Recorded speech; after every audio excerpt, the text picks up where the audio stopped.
Ang simula ng aklat ni Propeta Ageo.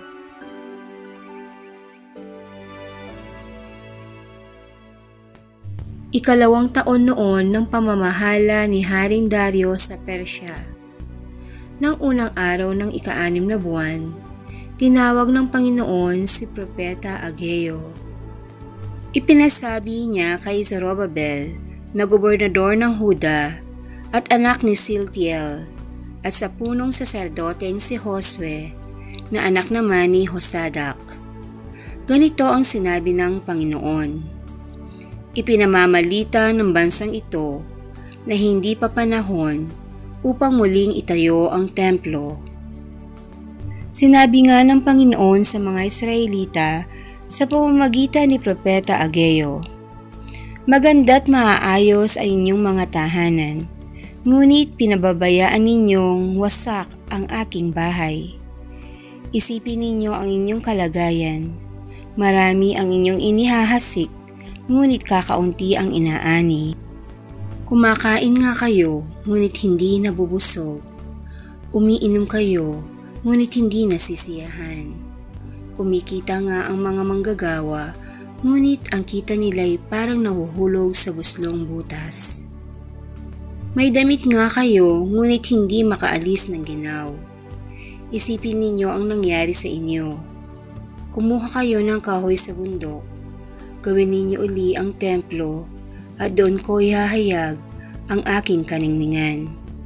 Sa gayon, ako'y masisiyahan. Ang Salita ng Diyos. Salamat sa Diyos. Salmong Tugunan. Panginooy nagagalak sa hirang niyang mga anak. Ang Panginooy purihin, awitan ng bagong awit.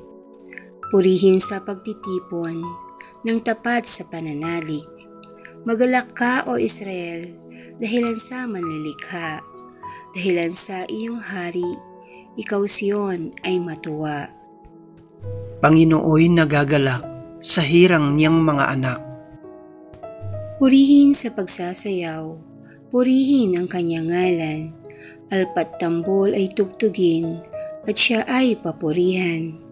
Panginooy nagagalak sa kanyang mga hirang, sa nangagpapakumbabay, tagumpay ang ibibigay.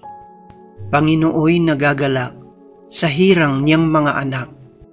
Sa tagumpay na natamo, magalak ang mga hirang, sa kanilang pagpipista, ay magsaya't mag-awitan. Sa pagpuri sa Panginoon ay bayaang magsigawan. Ang tatanggap ng tagumpay ay ang kanyang mga hirang. Panginooy nagagalak sa hirang niyang mga anak. Aleluya, aleluya! Ikaw, O Kristo, ang daan, ang katotohanan at buhay, patungo sa Amang mahal. Aleluya, aleluya. Ang mabuting balita ng Panginoon ayon kay San Lucas.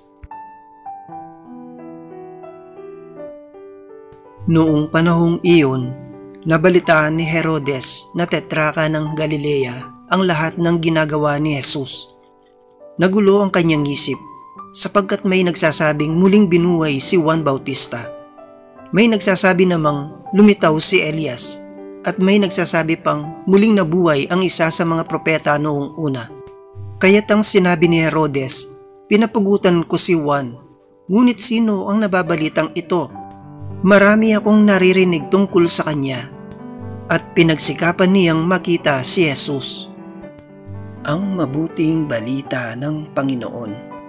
Pinupuri ka namin, Panginoong Hesukristo.